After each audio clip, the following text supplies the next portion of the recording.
আসসালামু আলাইকুম বন্ধুরা, সবাইকে স্বাগতম। আজকে আমি নতুন একটা রেসিপি শেয়ার করব। আপনাদের ঘরে মাছ মাংস না থাকলে এভাবে রান্না করে খেয়ে দেখবেন। চলেন দেখে নেওয়া যাক কিভাবে আমি রান্নাটা করি। এই যে আমি আলু ঝুরি ঝুরি করে কেটে নিয়েছি, আগে ধুয়ে নিয়ে এসেছি। এই যে ডাল আমি ধুয়ে নিয়ে এসেছি, মসুরির ডাল।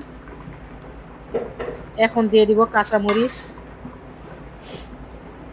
পেঁয়াজ কুচি, রসুন, আস্ত রসুন দিয়ে দিচ্ছি, আদা বাটা দিয়ে দিচ্ছি, হলুদের গুঁড়া, মরিচের গুঁড়া, জিরার গুঁড়া, ধনার গুঁড়া,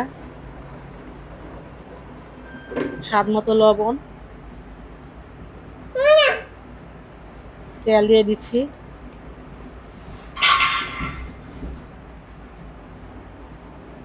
এই যে আমি 6 পিস ডিম নিয়েছি, আপনারা চাইলে কম বেশি করে নিতে পারেন।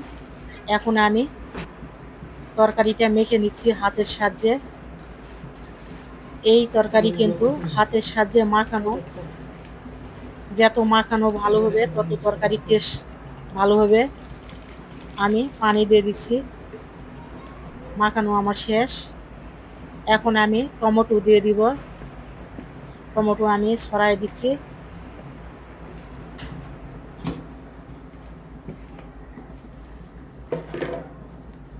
আমি হাত দিয়ে সরাই দিচ্ছি, দিয়ে এখন চুলায় যাব। চুলায় আমি বসে দিয়েছি, দিয়ে আপনার ঢাকনা দিয়ে দিচ্ছি, দিয়ে গ্যাস আমি অন করে দিচ্ছি।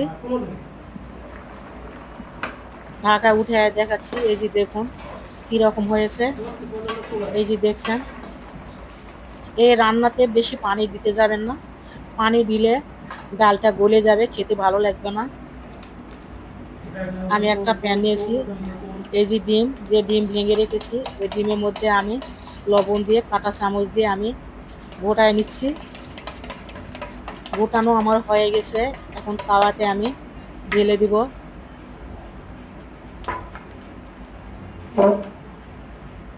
তাওয়ায় আমি তেল দিয়ে দিচ্ছি।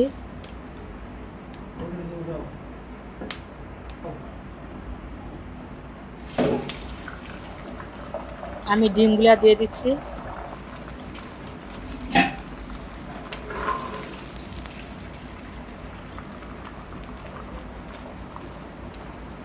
ডিমটা কিন্তু বেশি করে কড়া করে ভাজবেন না, হালকা করে ভেজে নেবেন। বেশি কড়া করে ভেজে নিলে খেতে ভালো লাগবে না।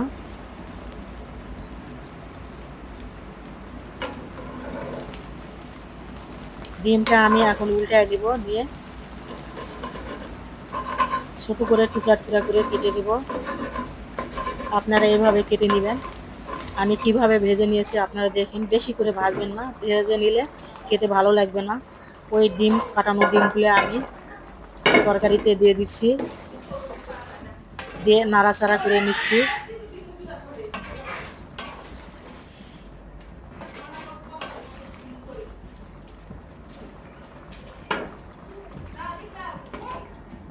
এখন ঢাকা দিয়ে দিব। ওইদিকে হতে থাক, এদিকে আমি আর একটা প্যান বসে দিয়েছি। প্যানের মধ্যে তেল দিয়ে দিচ্ছি।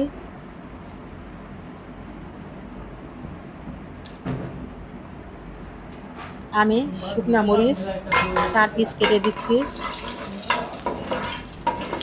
দিয়ে একটু নাড়াচাড়া করে নিব।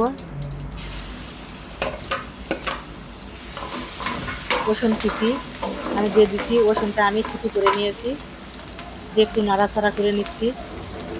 এর মধ্যে পেঁয়াজ কুচি দিয়ে দিব, দিয়ে নাড়াচাড়া করে লাল হওয়া পর্যন্ত ভেজে নেব। লাল হয়ে গেছে, এখন আমি তেজপাতা 2টি তেজপাতা টুকরা করে দিয়ে দিচ্ছি, দিয়ে আরেকটু নাড়াচাড়া করে নিব।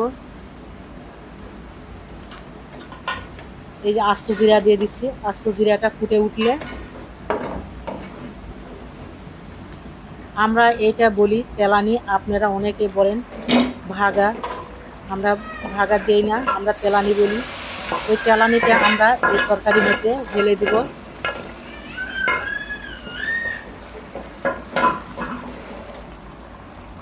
দিয়ে একটু নাড়াচাড়া করে নিব, নিয়ে মিশিয়ে নিব।